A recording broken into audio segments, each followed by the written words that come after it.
En este capítulo hablaremos de temas sensibles relacionados con violencia. Les sugerimos discreción. Hola a todos, estamos en un nuevo programa de Unos tragos mientras todo arde. Hoy vamos a hablar de un tema muy especial. Es la primera vez que hablamos de un libro en todos estos programas que llevamos. Y vamos a hablar sobre Casas Vacías de Brenda Navarro. Aquí la Y tenemos. acá lo traemos. Editado por Sexto Piso, ¿verdad? Sí, sexto Sí. piso. Y pues acompáñenos en este nuevo programa de unos tragos mientras todo arde con un buen trago. Entonces, Salud. si nos han servido uno, váyanse a servir. Y salud.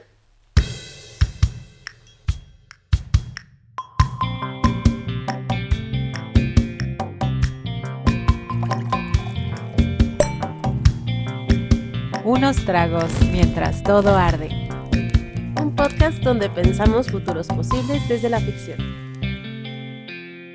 Bueno, pues Casas Vacías es un libro de una autora mexicana. También creo que ya nos hacía falta, como decía Luciana, hablar de un libro. Habíamos hablado de puras series y pelis. Y también ya nos hacía falta como hablar de algo mexicano. Ya nos estábamos tardando. Entonces, bueno, Casas Vacías, creo que sí fue, o sea, es como un libro ya como muy reconocido en la literatura mexicana. Fue como muy sonado en el momento en que salió, que fue creo en el 2019. Creo que 18, pero sí. Eh, entonces, y bueno, más cuando fue editado por Sexto Piso, ¿no? Entonces, creo que dentro del mundo literario, Brenda Navarro es como una escritora que, ¿no? O sea, tiene un gran reconocimiento, ya es como de las, como reconocida como de las grandes escritoras contemporáneas, ¿no? Mexicanas. Pero bueno, también sabemos que el mundo literario son tres personas y luego muy poca gente realmente lee cosas contemporáneas, ¿no? Entonces, en una de esas tampoco lo conocen, entonces pues es también una recomendación. Ya saben que aquí sí terminamos un poco spoileando los productos que analizamos, entonces, bueno, si ya lo leyeron, como siempre, si ya lo leyeron, pues díganos qué piensan, si están de acuerdo con lo que reflexionamos acá, si no, y si no lo han leído, pues vayan a leerlo, es un gran libro. Yo lo leí en el 2020, creo que apenas estaba como recién editado por Sexto Piso. Me lo recomendó una amiga, mi amiga Gala, que también es súper lectora. Y pues justo fue en este año de pandemia, ¿no? Donde todos estábamos encerrados en nuestras casas y a mi amiga tuvo como esta idea de que seamos un club de lectura a distancia. Entonces pedíamos como libros pues a domicilio, ¿no? Pedimos como una ronda de como de unos 5 libros, todos como nuevas lanzamientos de Sexto Piso, y los comentamos o sea, los leímos entre todas y los comentamos en Zoom. Entonces, bueno, yo ya lo había leído hace 5 años, pero justo Luciana, como que teníamos como esta idea de que queríamos hablar de algo mexicano, ¿no? Entonces Luciana me dijo que ella estaba leyendo este libro y que le estaba pareciendo como muy impactante y pues nos pareció que podía ser una buena idea como discutirlo acá. Entonces, a ver, cuéntame, Lu, ¿cómo fue que después de 6 años de su edición llegaste a Casas Vacías? Yo llegué a Casas Vacías porque hace como un año y medio en un programa que salía en YouTube de pie de página que se llamaba La Escuela del Amor, que después se descontinuó, pero era hermoso ese programa. Era conducido por Daniela Pastrana y por Luisa Cantú. Y entonces como que en algún momento Luisa Cantú recomendó el libro y lo contó un poco. Y también lo contó conforme a su propia experiencia con la maternidad. Entonces se me hizo Qué muy lindo fuerte. porque como que fue como, pues eso, como la primera vez que escuché la maternidad no es perfecta. Y me hizo mucho sentido. O incluso la primera vez que escuché las culpas que traen ¿no? Que trae consigo el ser madre o los disgustos que trae consigo el ser madre, ¿no? Y yo, pues eso, no soy madre, pero como que me hizo mucho sentido pensar en que todo el tiempo pensamos en una maternidad perfecta, ¿no? Eso ya lo hablaremos después, pero como que fue la primera vez, fue hace como un año y medio. Y eso, pues llegué a ella por Luisa Cantú. Ok. Sí. ¿Y qué te pareció? Pues muy fuerte. Creo que antes de que te dijera, está buenísimo, lo estoy leyendo, fue lo primero que te dije fue, está muy fuerte. Como que sí es como un volcán de cosas fuertes todas al mismo tiempo. Y eso a veces atiborra un poco. Incluso mientras lo estaba leyendo se lo recomendé a mi papá. Y luego dije, no, sí se lo recomiendo, no se lo recomiendo. No sé. O sea, como que es difícil luego recomendar cosas que traen violencia. O sea, que tienes que procesar la violencia cuando lo estás leyendo. Como que no sé si te pasa a ti, pero no sé cómo la otra persona lo va a leer, si se va a sentir violentada o no. O sea, como que son cosas muy delicadas, ¿no? Sí. Entonces, a mí me pegó como muy íntimamente. Bueno, eso sí, creo que eso hay que hacer el disclaimer. No es una lectura ligera, Ujú. ni como llevadera. Creo que ahora sí estamos entrando como a temas muy densos, ¿no? O sea, digamos en el Eternauta, o hablamos de amores materialistas, que eran Sí. como series como más, o sea, como productos más ligeros. Adolescencia ya no tanto. Pero Sí. creo que en adolescencia está como todo más ambiguo, más vedado, no hay como que hacer labor de interpretación ahí para irlo descifrando por dónde va. Pero que Casas Vacías claramente es como un libro que es demasiado crudo. O sea que Sí. yo creo que no pasa nada bonito, ninguna escena linda y feliz, ¿no? O sea, es como... Es una lectura como muy densa y si ustedes son de los que no les gusta sufrir mientras leen y que leen como para pasarla bien, tal vez no es como la lectura que recomendamos, pero ciertamente trata temas que es importante, o sea, de los que es importante hablar, ¿no? Sí. Entonces, Y tienes razón con que, o sea, siento que adolescencia fue un buen puente para llegar a este libro. Después de Amores Materialistas, que pues sí, nada que ver, ¿no?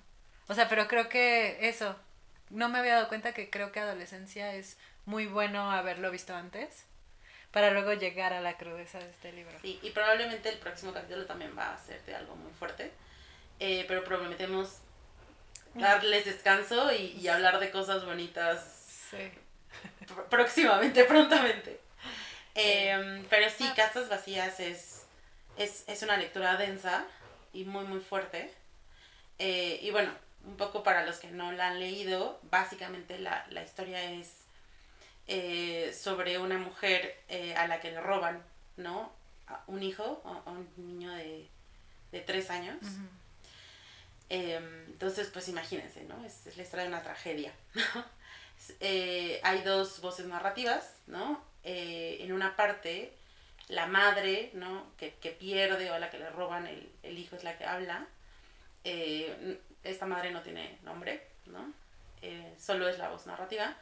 Y la segunda voz es la mujer, la otra madre, ¿no? La mujer que roba al niño, ¿no? Entonces, imagínense, o sea, ya de entrada, qué fuerte, ¿no? Como, o sea, esta elección de poner también a la otra parte, ¿no? Como del conflicto, ¿no? Están como las dos voces encontradas y lo que hace Brenda Navarro, que yo creo que eso es como un súper logro de su novela, es que trata el tema o construye las voces narrativas tan bien que no puedes decir o sea, quién es el monstruo en esta historia, ¿no? O sea, uno pensaría como una persona puede llegar a robarse un niño, ¿no? Y está también construido el otro personaje, la otra madre, que no lo sientes así, ¿no? O sea, están completamente humanizadas las dos, o sea, los dos personajes, ¿no?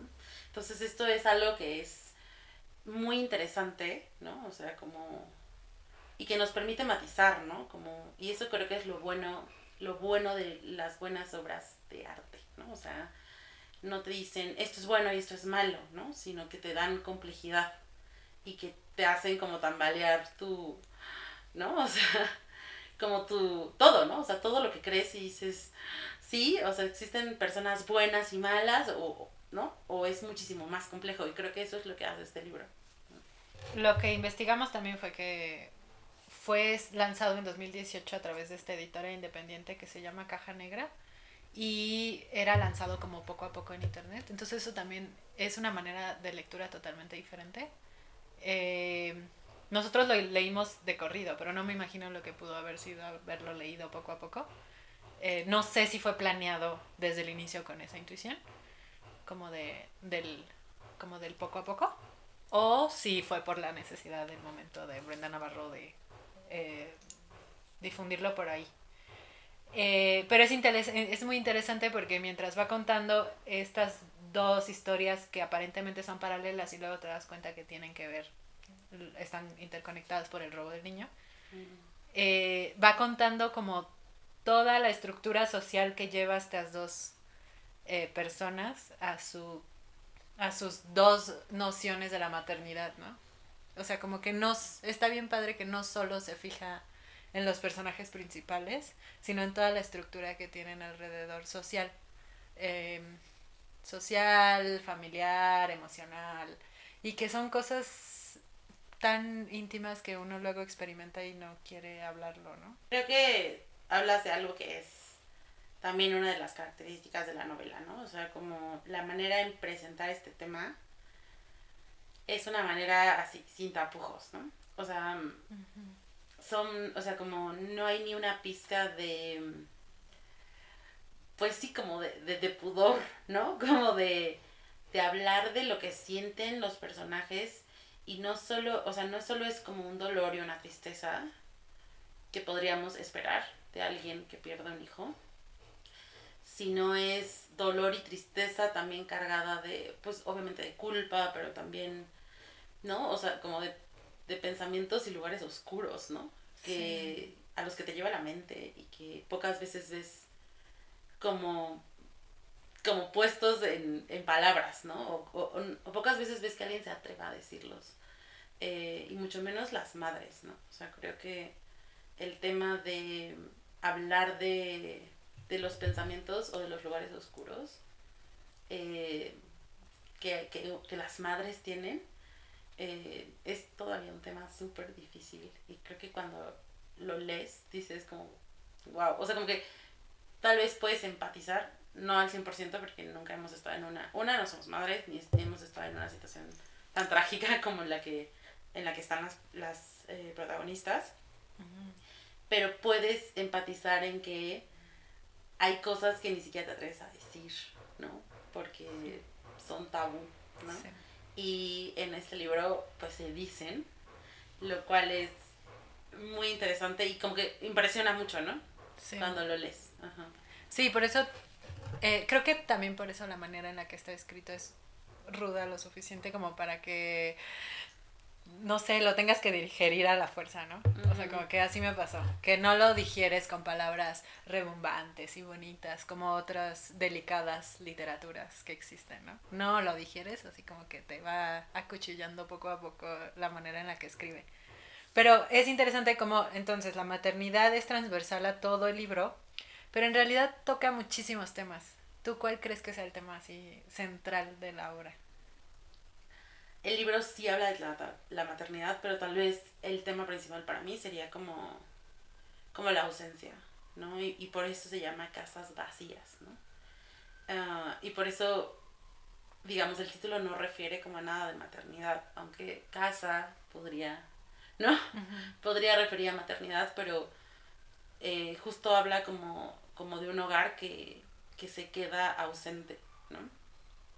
Y me parece que eso es lo que atraviesa no solo a los protagonistas, pero sino como a todo su contexto, ¿no? O sea, como decía Luciana, el libro está como muy cargado o es muy evidente que quiere mostrar como todas un montón de violencias como muy estructurales, ¿no? Que vivimos en México. De hecho, justo mi amiga decía que a ella no le había gustado el libro porque sentía que estaba demasiado cargado, o sea, como muy forzado, como las desgracias, ¿no? O como el ambiente violento y hostil en el que se encuentran todos los personajes, ¿no? no solo las dos protagonistas, sino todos los personajes alrededor, ¿no? O sea, por ejemplo, a la mujer a la que le roban el niño, está a cargo o es madre adoptiva de una niña, de otra niña, a la que, o sea, que su mamá se murió, ¿no? Que fue víctima de feminicidio por su padre, ¿no? Entonces, sí, una súper tragedia también, ¿no? Como en su hija adoptiva, ¿no? Y la otra protagonista, la mujer que roba al niño,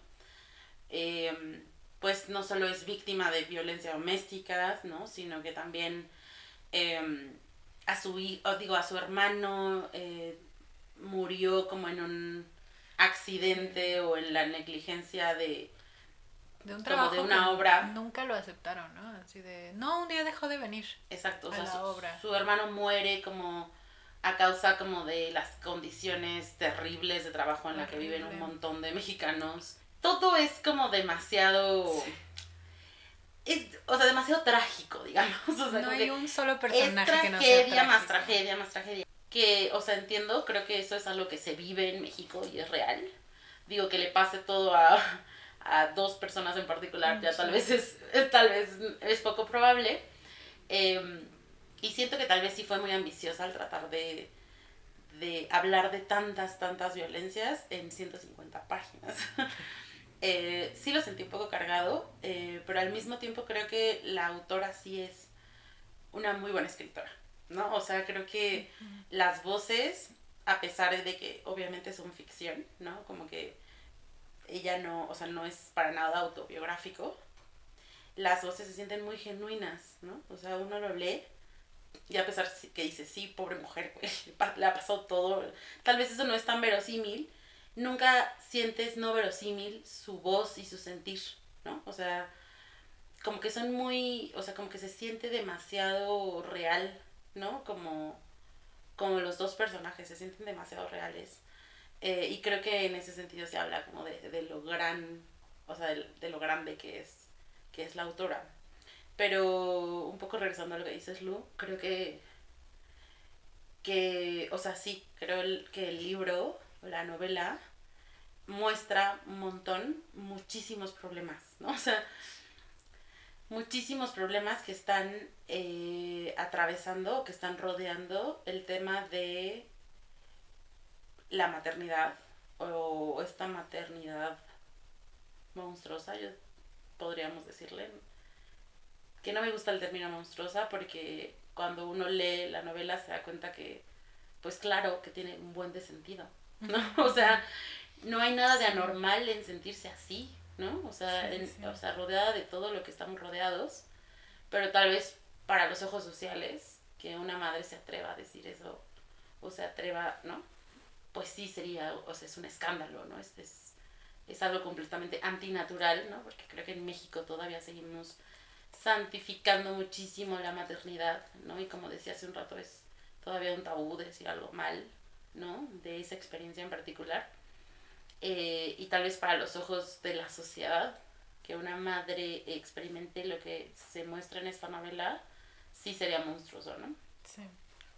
Creo que ahorita que estabas hablando pensé en dos cosas. La primera es que hay poca gente que no vive violencias en nuestra vida cotidiana. O sea, como que si le vas escarbando a todas las personas que conocemos, todas vivimos de alguna manera episodios trágicos, algún tipo de violencia en nuestra vida. O sea, como que al final retrata mucho esta parte de que en realidad todo nos hace sentido porque no es como que existan personajes en nuestra vida que no viven violencias, ¿no?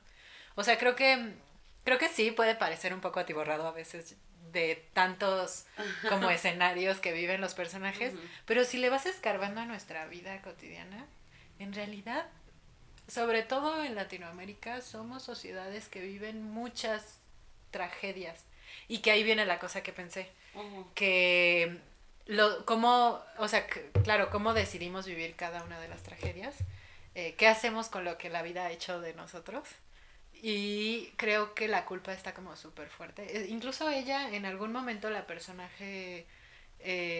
primera personaje principal, la mamá del niño. La mamá a la que se lo roban. Ajá, a la que se lo roban, la mamá de Daniel.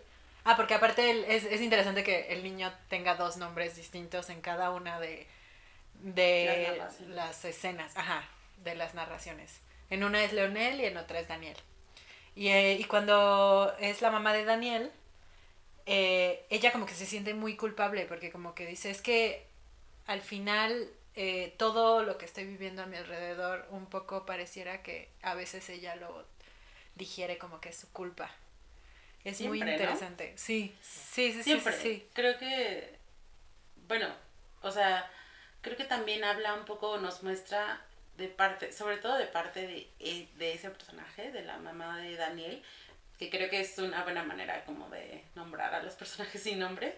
Ajá. La mamá de Daniel y la mamá de Leonel, ¿no? Es que de cierta manera es una maternidad que no diría que no es deseada, pero es un poco autoimpuesta, ¿no? O sea, como el personaje no se explica bien, pero parece que no quiere tener hijos, pero al mismo tiempo siente el deseo de embarazarse de su esposo, ¿no? O sea, y termina embarazándose, ¿no? O sea, se terminan embarazando porque es como una situación que provoca, ¿no? Que provoca ella. Sí, ella misma lo... Pero después, justo después de este como evento tan traumatizante que es haber perdido al niño, porque, pues imagínense, ¿no? O sea, se lo robaron, pero desde la óptica de ella, pues se descuidó, ¿no? Sí. Se descuidó un momento y alguien más lo agarró. Sí. Pero ella no sabe que alguien, o sea, es obvio que alguien se lo llevó, ¿no? Porque un niño no desaparece porque sí, pero no sabe para qué fines, ¿no? O sea, nosotros como lectores sabemos que pues se lo llevaron porque una mujer deseaba mucho tener un hijo, ¿no? Pero, o sea, tú como padre que te roban un niño, pues te puedes imaginar lo peor. Sí. O sea, no, y como lectores mexicanos, yo lo primero que pensé, la verdad, fue en Narcos. O sea, como... Y lo que ha estado pasando con Teuchitlán y todo, pues no ¿Pero sé. ¿Pero nació en México?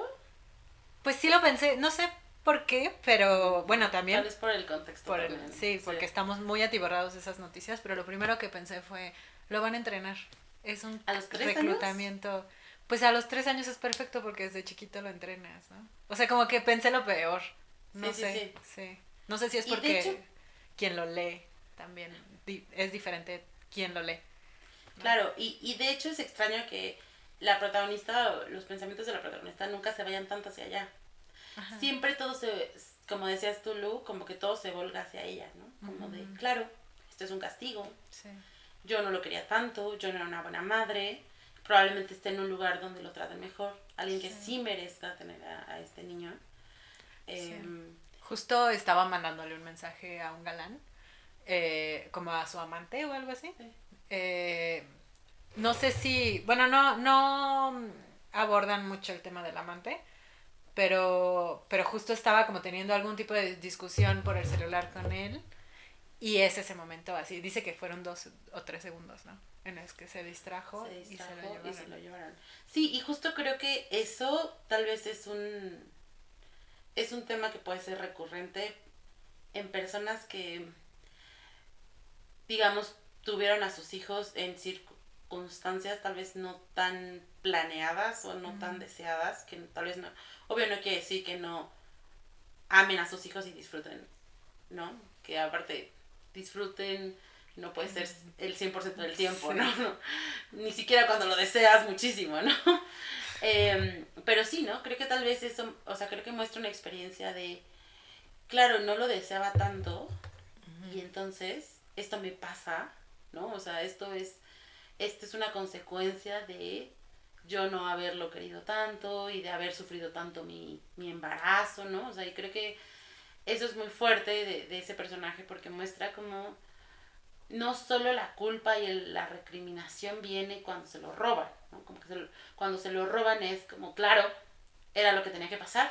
Sí. Porque yo siempre fui una mala madre desde que desde que estuve embarazada yo no soportaba estar embarazada, odiaba estar así, ¿no? Y me sentía como culpable. Desde el minuto 1 de no disfrutar mi embarazo, yo ya me sentía como una mierda de persona. Porque yo debería ser como, ¿no? Como incluso la narrativa hiperidealizada que hay cuando te embarazas, ¿no? Que te ves hermosa, que resplandeces, que no sé qué. Sí, Y hay muchísimas, o sea, la mayoría de las mujeres se la pasan mal, o sea, terrible. O sea, que es como, por favor, que ya esto acabe, ¿no? Sí, o sea, sí, tu cuerpo lo quiere como rechazar de alguna manera y vomitan y se sienten mal. Y, sí, o sea, justo. sí, el cuerpo lo siente. Incluso como que lo desees, o sea, yo pienso como en mi prima, como que deseaba muchísimo a mi sobrina y era como, pues, hacía algo hermoso que descubrir que estaba embarazada, pero sufrió muchísimo, o sea, físicamente sufrió muchísimo su embarazo, se le veía como mal, o sea, se deterioró porque pues no podía comer, tenía agruras, se sentía mal y entonces todo eso en la protagonista, obviamente ya lo sentimos como un recuento, ¿no? Donde la protagonista ve todo lo que hizo mal a lo largo como de su viaje por la maternidad y por eso como que lo siente como un castigo. Pero sí, o sea, creo que la culpa está desde antes de que se lo roben, ¿no? De no cumplir con lo que debería ser su experiencia como madre, ¿no? Incluso algo que se me hizo muy interesante fue la culpa del alivio. O sea, porque de alguna manera siente alivio cuando se lo quitan, ¿no? O sea, como... Pues hay cosas... O sea, es que esas cosas son justo lo que nos callamos, ¿no? Lo que son las miles de... Pues de... Como de cosas que nos desgastan alrededor de nuestras vidas y que no podemos porque la sociedad no nos permite. O sea, que es un gran tabú. O sea, incluso internamente no te lo puedes decir a ti mismo, ¿no? Es un gran tabú decir, tengo el alivio de que esta situación, este problema se fue. Me siento libre o me siento... O sea, como que es raro porque al mismo tiempo no es que el niño haya muerto, el niño desapareció. Entonces es un alivio también contradictorio porque en cualquier momento puede volver a aparecer. Y la culpa viene también de ese alivio momentáneo de, pues sí, yo no quería ser madre y por fin no lo estoy siendo. Y además, aquí hay otra capa que se tiene que agregar, de lo que un poco hablamos de que está borrado la novela, es que el niño es autista. Ah, ¿no? sí, O aparte. sea, el niño es autista, entonces también hay una culpa de, claro, salió mal, ¿no? No es que tenga nada de malo el niño, Sí, pero así lo dice, ¿no? O sea, mi hijo Daniel salió autista como si fuera algo malo por mi culpa, ¿no? Sí. Algo yo hice mal, Sí. que no fue un niño normal. Y pues también siente de cierta manera alivio cuando ya no está, porque, ¿no? O sea, porque tiene que vivir con su maternidad de un niño neurodivergente, ¿no? Sí. Eh, Y que ahí se conecta tremendamente con otros episodios que hemos tenido, en particular Amores Materialistas, que justo es la ausencia de toda red de apoyo, ¿no? O sea, en algún momento ella lo dice como, y es que yo no tenía absolutamente a nadie a quien recurrir. Y creo que es peor todavía porque es como que ni siquiera el amor romántico podían recurrir ambas personajes, ¿no? O sea, ni siquiera a los hombres con los cuales estaban viviendo podían recurrir porque uno era completamente ausente, estaba era como un zombie. Y aparte ella misma decía, es que desde el inicio, antes de que desapareciera el niño, como que a ella le faltaba mucho que él tuviera como algún tipo de no sé, de algo que la levantara, ¿no? Como que dices que era aunque demasiado sí pulcro.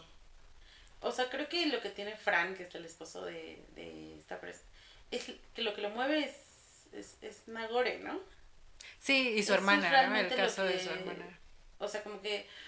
Es que es interesante este personaje porque aparte es un personaje... O sea, yo siento que sí tenía una red. Estaba la familia del esposo, pero ella siempre rechazó esa familia. Era una familia rara. Estaba en España la familia, no pero estaba le en ofrecieron México. como quedarse y ella decía como, es que yo quiero hacerlo sola. O sea, como que quiero demostrar que sí puedo, ¿no?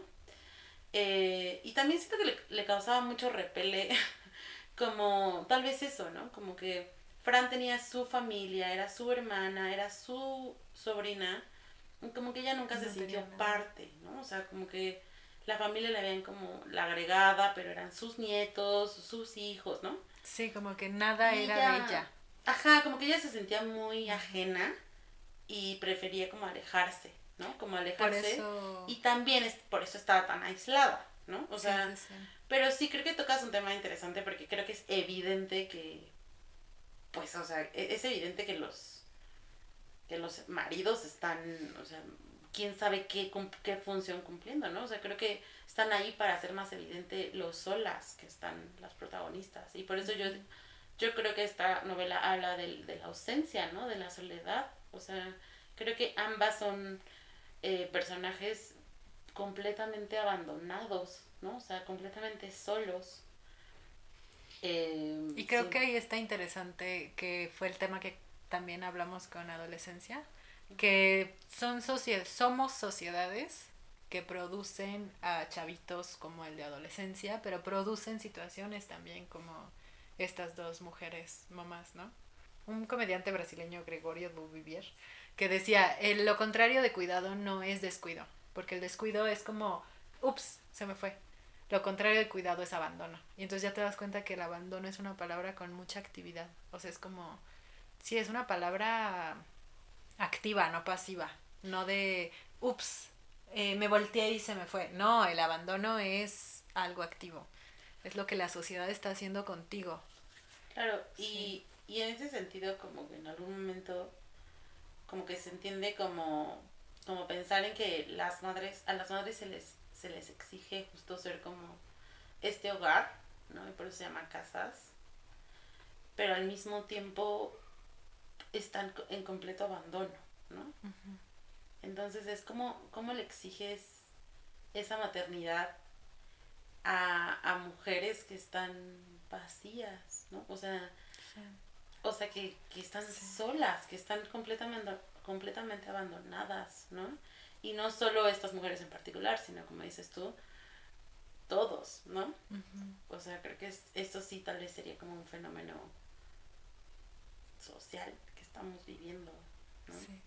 Y otro tema también es que cuando ya existe la posibilidad de redes de apoyo, como la mamá de Daniel, cuando eh, como que de alguna manera la contactan con madres de desaparecidos en México, ¿no? Que nosotros sabemos que es un gran movimiento, no solo en números, sino en fuerza, sobre todo estos últimos tiempos en México. Y ella por fin como que, no me acuerdo cómo, muy bien cómo sucede, pero la contactan con las madres y como que la culpa es tanta que incluso ella dice, no, es que yo no, los míos no son, mi hijo es mi culpa, no es un desaparecido como los de ustedes. Sí. El mío sí es mi culpa. Sí, y creo que eso es interesante porque nos está mostrando una protagonista que, pues que está derrotada, ¿no? O sea, creo que las madres de los desaparecidos, ¿no? O sea, son como un ejemplo de, ¿no? De que el punk aún existe, son ellas. O sea, de gente que está muy cabrona. O sea, y que a pesar de... O sea, que justo ese dolor lo transforman en fuego para pelear y para seguir luchando y para exigir y para buscar y para encontrar, güey, no mames, o sea, estos padres se encuentran, o sea, han encontrado fosas clandestinas, Sí. o sea, sí está muy cabrón, pero creo que eso es una cara que da esperanza. Bueno, sí, ¿no? O sea, como que te hace sentir como muy conmovida, pero también hay otra cara de que hay familias que están destrozadas, o sea, que no se puede levantar. Y eso también se vale y eso también existe, ¿no? Y creo que esta mujer es una mujer pues, que no se puede levantar, ¿no? O sea, que no puede con el sufrimiento que es haber perdido un hijo, ¿no? Y justo lo complejo y lo complicado que es, a mí no me lo arrebató la violencia estructural, digamos. Que creo que esta novela es tan buena para darnos, o sea, para enseñarnos que sí es la violencia estructural Sí. también, ¿no? A mí, o sea, a mí me lo quitaron porque me descuidé. Sí. Yo lo perdí, ¿no? O sea, no me lo desapareció el Estado, digamos, ¿no? Hemos hablado mucho como de esta primera protagonista, la mamá de Daniel, y podemos empezar a hablar como de la otra madre, la madre de Leonel. Pero antes de pasar a ese personaje, yo sí quiero como resaltar un poco como de esa historia a la hija, ¿no? A la hija adoptiva, que se llama Nagore, que es pues una hija que fue, o sea, que su mamá fue asesinada por su padre. Y para esto creo que no lo habíamos dicho, pero la señora está casada con un señor español, ¿no? Uh-huh. Entonces la niña también es española y van por ella, ¿no? Como a España cuando muere o cuando es asesinada su madre. Y el señor como que insiste muchísimo como en adoptarla, ¿no? Y que no se quede con sus abuelos, ¿no? Con los padres de él. Entonces, de cierta manera también eso es como otro tipo de maternidad que les impuesta como uh-huh. a la protagonista. Y que bueno, que es un tema súper, súper complejo y creo que de los muchos que aborda la novela, creo que es el en el que se detiene más, ¿no? Porque sí se muestra como el conflicto que hay, ¿no? Cuando un padre mata a una madre, ¿no? O sea, el conflicto entre las familias, la complejidad como, no solo para la niña, ¿no? La niña en donde la niña ama a su padre, pero al mismo tiempo todo el mundo le dice que es un asesino y que debe odiarlo y que no lo puede ver y que está en la cárcel, sino también incluso para la familia del propio padre, ¿no? Que se quiere acercar en algún momento. En donde dice, también yo me siento muy mal y ella es mi nieta y ya no la puedo ver porque de cierta manera somos culpables. Claro. ¿No? Soy la madre culpable de haber engendrado a un asesino, en donde asesinó a alguien que yo amaba y que también es mi familia. O sea, como, no, o sea, lo complejísimo que es esa circunstancia y cómo se encarna como en la niña y como en la familia. Pero también creo que me gustó el hecho como de que el feminicidio lo posicionara como en esa familia, ¿no? Porque en algún momento sí parece como que toda la violencia de género está puesta en la otra historia, que claramente es como una señora de otra clase social. Uh-huh.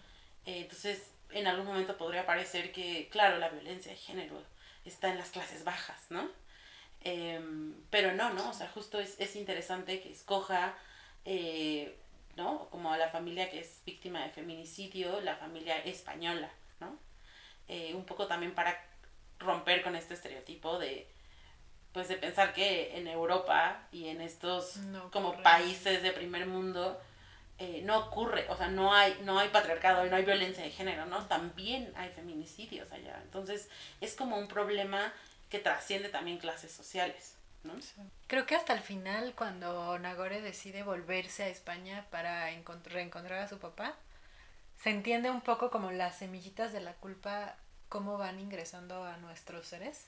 Que la mamá de Daniel le dice, o sea, como que le recrimina su decisión de irse a Europa de nuevo a reencontrar al papá y le dice, ¿estás queriendo reencontrarte con un asesino? Como metiéndole de, o sea, creo que Nagore tiene que como 14 años, algo así, o sea, es muy chiquita. Sí. Y ya le está metiendo, es como preadolescente, sí. Y ya le está metiendo la semillita de la culpa desde esa edad, ¿no? Como en realidad no quiere entenderla, no quiere entender que ella lleva un proceso en el cual se está como rebuscando a sí misma, ¿no? O sea, a través de irse a encontrar al papá de nuevo, pues no deja de ser un proceso de encontrarse a sí misma y ver de dónde ella salió, ¿no?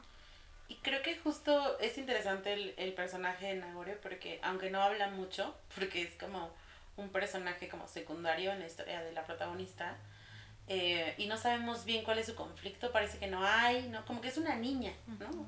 Una niña que solo se ocupa de vivir, ¿no? No tenemos muy claro si sufre o no sufre, probablemente sí. Pero creo que es justo como el claro como contraste de lo que es la protagonista, ¿no? La protagonista es una mujer pasiva, derrotada, súper deprimida, en completo conflicto, que vive y se alimenta a través de la culpa, y Nagore es lo contrario, ¿no? Es una niña que vive, o sea, es como vivir, ¿no? Es el estar presente. Todos los personajes son súper psicoanalizables porque se dan cuenta, pero a la vez hacen acciones distintas. O sea, como que tienen un consciente inconsciente bien fuerte. Estaría padre preguntarle a algún psicoanalista cómo podría analizar a los personajes. porque sus acciones y sus como introyecciones son totalmente distintas. Y la mamá de Daniel se da cuenta y dice como ella es una mujer que se va abriendo paso en el camino. Y sí, como que Nagore va construyendo y va lidiando con lo que la vida le trajo, ¿no? Porque aparte es muy chiquita, entonces es interesante cómo va construyendo. Incluso su relación con Daniel era mucho más materna. Sí, y por algo, bueno, Daniel Leonel siempre dice ore, ore, ¿no? Ajá. Porque la está llamando. Es como la única palabra que conoce. Claro, no, Es no lo Nagore. había pensado. ¿No? No, qué locura. Sí, no lo había notado. Como que Ore sea de Nagore. Sí, y creo que la mamá de Daniel siempre está como... Tiene como sentimientos raros hacia Nagore, ¿no? Sí. Porque representa todo eso. O sea, como... Hasta un poco de celos, ¿no? Como la construcción, la vida, ¿no? Y creo que es un tema interesante también el hecho de que a pesar de que Nagore es su hija adoptiva, creo que también es un tema de las familias que se destruyen, ¿no? Cuando una persona desaparece o se muere o hay una pérdida, que es los hijos que quedan. O sea, es como el resentimiento y el recordar que se fue mi hijo real, pero ahora tengo a ella, ¿no?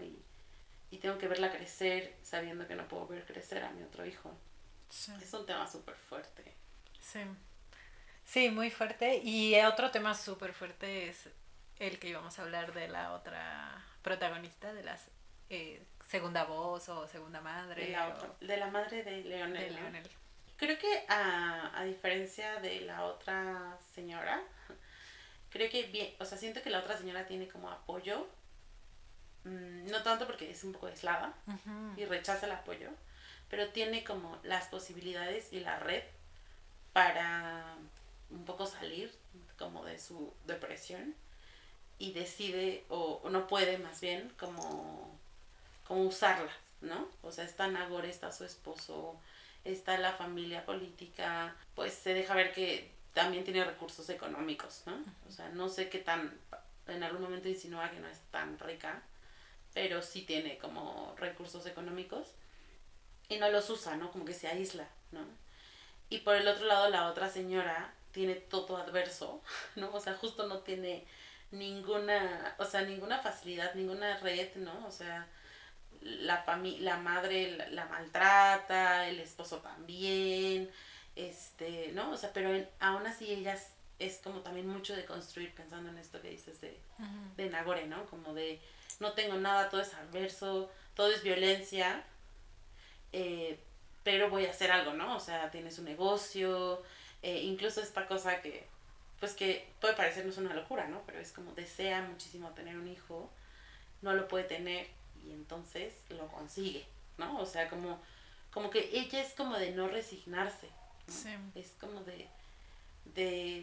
pues de hacer las cosas que desea y en ese sentido como que contrasta también con la otra protagonista. Como yo siento que en ambas su deseo y su maternidad y sus aspiraciones en la vida, que tal vez en la segunda o en la mamá de Leonel es muy claro, como que tiene muy claro qué es lo que quiere, ¿no? Quiere tener su dinero, quiere ser independiente, no quiere depender del esposo, desea, y esto es algo como repetitivo, desea con toda su alma tener ni siquiera un hijo, es una hija, todo el tiempo dice quiero una hija, y por eso es como tan raro que se robe un niño. Pero bueno, ¿no? Parece que tiene muy claro lo que quiere, pero realmente su deseo no, digamos, no es tan genuino, ¿no? Yo siento que es el deseo por tener una hija o la obsesión por tener una hija viene como mucho de pensar en que no tiene nada, ¿no? Y pensar que le va a dar un sentido a su vida. O sea, tal vez es la esperanza de que va a tener sentido, de que va a tener, o sea, es la esperanza del futuro, es la esperanza del amor, ¿no? Que es lo que decías, que no conoce. Y es como, tal vez si tengo un hijo, voy a saber lo que es el amor y voy a saber lo que es recibir amor. Y pues, o sea, el fiasco de que no es así, de que ya tiene el hijo que robó, ya aún no sabe qué es amor, no sabe cómo amarlo, no sabe cómo tratarlo, y luego esto que está esperando recibir, porque es lo como un niño te trata, pues tampoco lo tiene porque es un niño autista. Entonces, pues probablemente su manera o sea, más bien la manera de relacionarse y de expresarse y de tener el contacto con el otro y el mundo es distinto a lo que estás esperando de un niño normal, entre comillas, ¿no? Entonces es el gran fiasco de que se va abajo toda la expectativa. O sea, ese deseo era la pura expectativa de todo lo, o sea, de resolver toda la carencia. No tanto realmente ser madre, ¿no? Sí. Y creo que esto que dices de que desea también no depender del esposo, creo que no tanto, creo que es ocasional, ¿no? O sea, porque el tipo es un borracho del cual no podías tú depender. O sea, ni siquiera la persona que anduviera con ese tipo podía depender de él, ¿no? O sea, como que él dependía de ella. Y ella dijo, pues ni modo, para salir adelante y tener la familia que quiero, necesito hacer lo que sé hacer y pues se puso a hacer estas paletas, ¿no? Y le salieron bien y tal, pero así como un deseo de ser independiente. Es que las paletas fue antes de andar con el chavo. ¿Te acuerdas? Que Fue para poder ser independiente de su mamá, más bien. Como que quería tener su dinero, le empezó a ir bien en las paletas.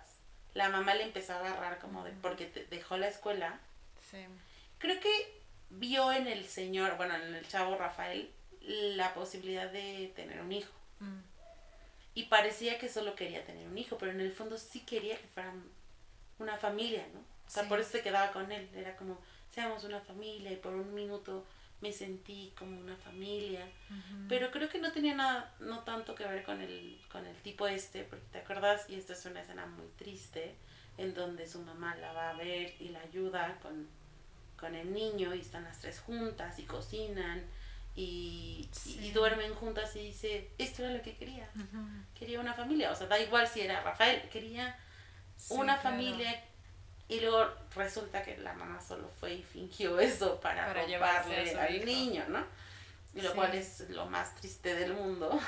Al final lo que ella entendía por familia era paz, ¿no? O sea, era como un momento en donde pudieras dormirte sabiendo que hay alguien cuidándote ahí. Yo siento que era no estar sola, ¿no? Sí, también. Como que en algún momento no estuve yo sola, porque en algún momento cuando se va Rafael, están ellos dos solitos, ¿no? O sea, como ella con sus paletas y ya no puede salir tanto. También está aislada porque todo el mundo la empieza a ver feo, porque es como empieza a ser muy obvio que se robó al niño. Sí. Se siente muy sola, entonces se da cuenta que incluso aunque tenga el niño, yo creo que más bien es tratar de cubrir esa soledad que no encuentra en el niño. O sí, al final sí, no sé. Creo que por eso no está de más que sea autista. O sea, puede estar de más porque parece churrigueresco, lleno de estos elementos como difíciles de lidiar. Muy abarrotado. Sí, muy abarrotado de problemáticas. Pero el autismo justo es, pues es un espectro muy social, ¿no? Es un espectro de problemáticas con lo social, con la normalidad impuesta por la sociedad, ¿no? Como que en general hay millones de autismos diferentes, tampoco pretendo ser experta en eso, pero siento que no está de más que el niño sea autista, porque al final es como eso ese elemento que te hace, que te obliga a tener que escuchar al niño, que te obliga a tener que escuchar a tu maternidad, que te obliga a tener que escuchar a tus decisiones porque robaste a un niño y ni modo, pues ahora lo tienes que escuchar y ver cuál es su necesidad porque dice ore y no entiendes qué quiere, ¿no? O que sí, o sea, como que es muy interesante que se cuestionen muchas cosas de ellas mismas a través del niño, ¿no? Porque justo su gran como barrera es la comunicación. O sea, como que la comunicación es la barrera del autismo. La comunicación hacia esa sociedad que tiene miles de cosas impuestas, que nosotros ya los tenemos introyectadas, pero que la mayor parte de la gente con autismo justo nos hace ver que nuestra sociedad está un poco enferma. La sociedad, no ellos, sino la sociedad. Entonces está padre también que sea autista, ¿no? Como que siento que es un elemento bonito de las dos historias. Y también quería leer como una de las últimas partes, que justo se me hizo así fantástico. Justo dice: aquí nunca se oyeron campanas. Las ciudades son así, anónimas. No me extrañaba que todos, entre el bullicio, desaparecieran tarde o temprano. No hay niños jugando solos por la calle, ni mujeres con canastas y verduras frescas. No hay vecindad, los autos se avientan a las personas, somos grises, nadie protesta. No hay campanas que animen a las personas a rezar porque las ciudades son así, saturadas, indigestas, irrespirables. Por eso sé que pudo ser Daniel, pero pudo también ser cualquiera, porque aquí solo los imbéciles esbozan una vida. Y se me hizo súper fuerte. O sea, como que justo es recordarnos que las ciudades son violentas, son muy, muy violentas. También ella estaba en una situación en la que veía la ciudad así, porque en realidad la Ciudad de México todo el tiempo tiene protestas, ¿no? O sea, como que en realidad hay mucho movimiento de resistencia y protesta. Eh, por eso es difícil después de la novela pensar en futuros posibles y una manera de pensar nuestra realidad como, como hacia adelante es muy difícil. Un poco siguiendo el formato de nuestro podcast, que nos gusta como ver cómo puede esta reflexión ayudarnos como a ver por dónde podríamos encontrar una esperanza. Yo, o sea, siento que la novela en sí es un poco, es pesimista, ¿no? O sea, y creo que también marca un poco, es una llamada de atención a lo que estamos viviendo como sociedad mexicana, ¿no? O sea, estamos en la desolación, ¿no? Estamos en la ausencia y estamos en el desasosiego o sea, de la soledad y de la desaparición, ¿no? O sea, como que es como los restos de nuestra sociedad. eh, y en ese sentido, pues sí, es como muy pesimista. Pero si trato de rascar, tal vez, eh, tal vez que podría, o sea, como darnos un poco de esperanza y así, pues tal vez enfocarnos tal vez en los personajes que sí están construyendo, ¿no? Y creo que incluso el libro nos permite pensar en nuestros no deseos. O sea, Ya no sé. solo el deseo de ser madre, sino decir, chin, ahora puedo imaginarme decir en voz alta que no quiero ser mamá. O sea, como la posibilidad de no desear lo que te han dicho toda la vida que tienes que desear, ¿no? Y justo creo que el final es muy fuerte, ¿no? O sea, el hecho de que termine con esta frase en donde le preguntan, ¿y quién es usted? Y ella dice, yo no soy nadie, ¿no? Yo no tengo nombre, ¿no? Siguió caminando, ¿no? ¿Cuál es su nombre? Yo no tengo nombre. O sea, creo que justo habla, ¿no? Como del el despojo total, ¿no? Del vacío total. Eh, es como muy simbólico que acabe así el libro y no resuelva qué pasó, que si regresó o no, si no regresó. Creo que al final, por eso es pesimista, ¿no? Al final da igual final feliz o no feliz, feliz para quién, ¿no? Al final da cuenta de lo vacío que están todos, sobre todo ellas. Y justo esta como situación trágica les hace lo que estábamos platicando Luciana y yo antes del podcast, era que como que todas las decisiones que toman uno y la otra son como porque sí, ¿no? Tener hijos porque sí, de la familia que va a cubrir esa soledad, ese vacío. Y luego cuando llega como este suceso trágico, hay como una retrospección de por qué hice todo lo que hice. Y la culpa, obviamente. ¿Qué es lo que pero decíamos, de darte cuenta de que ni lo deseabas tanto, que no sabes, ¿no? O sea, creo que en el caso de la primera señora es muy evidente, ¿no? Estoy viviendo esta tragedia horrible que me destrozó y que yo nunca voy a volver a ser la misma y que estoy muerta por dentro.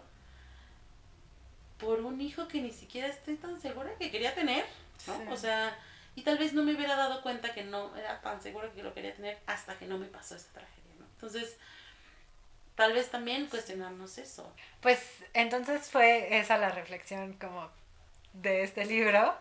Creo que fue un gran libro y da para tal vez mucho más. O sea, podríamos estar divagando. Justo hay mil cosas. Detalles, ¿no? Que aparecen a lo largo de toda la novela que dan para toda una discusión, ¿no? O sea, ahorita nos quedamos un poco Sí. cortas con estos personajes que elegimos, pero hay un montón de qué hablar. Sí. Sí, cada personaje puede ser uno de estos capítulos. Sí, todavía. Igual ustedes díganos las cosas que pensaron.